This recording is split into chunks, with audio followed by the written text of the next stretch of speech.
этого дня вступает в силу ряд ограничений для жителей Коми из-за стремительного распространения омикрон-штамма.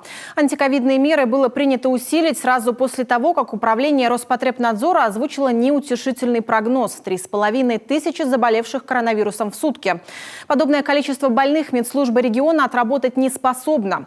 Что предпринято для недопущения патовой ситуации, расскажет Евгений Стокас. Следующие 2 месяца будут непростыми, предупреждает Роспотребнадзор. С 11 января мы уже видим, как новых случаев заражения с каждым днем становится больше. Сейчас речь идет о сотнях человек в сутки, дойдет до 1000, бьют тревогу медики. А началось все в первый день Нового года. Тогда зафиксировали в Коми завозной случай из Кирова. За первую неделю на долю омикрон-штамма приходилось 16% от случайной выборки плюсовых результатов, за вторую неделю 32%. То есть он удвоился за неделю, посему следует ожидать, что на следующей неделе его будет еще больше. Он будет вот в Москве на сегодня порядка 60%. Он очень быстро набирает темп. Для омикрона характерен короткий от 1 до 3 суток инкубационный период и крайне высокая заразность. Прогнозы для нашей Коми неутешительные. Взрывной рост заболеваемости до 3000 случаев в сутки уже в ближайшие 2 недели. Система здравоохранения элементарно не выдержит такой нагрузки, а потому принято решение привлечь к работе студентов-медиков. Я вчера был в медицинском институте, провел встречу со студентами с 1 по 6 курс. Значит, проблемы.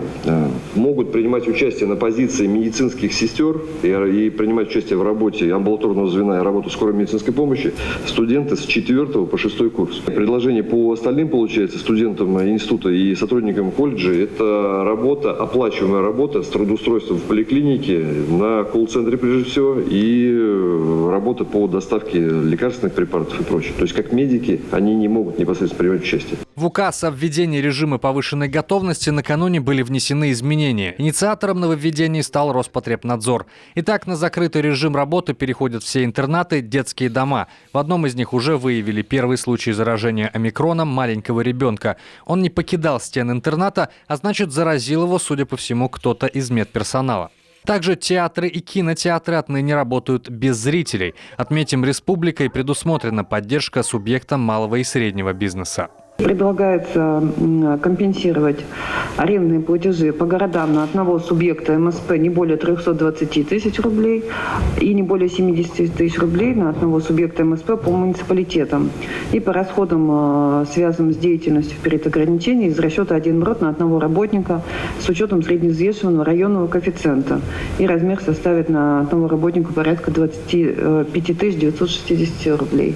Суммарно за 1 месяц потребуется 18 миллионов рублей. Правительство уже поставило задачу перед Минфином эти средства изыскать. С этого дня и до улучшения эпидемиологической обстановки спортивные мероприятия у нас тоже проходят с пустыми трибунами. А получается, что теперь и судьба чемпионата мира по хоккею с мячом под вопросом.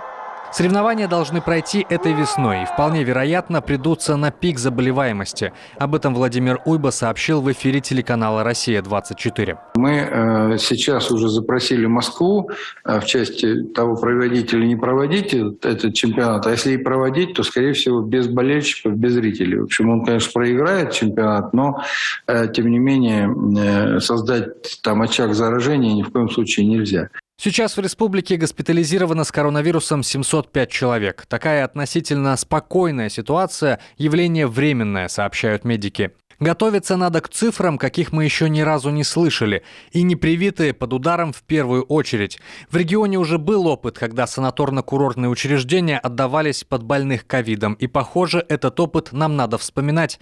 При необходимости резерв будет задействован. Евгений Стокас, Анна Зубарева, телеканал «Юрган».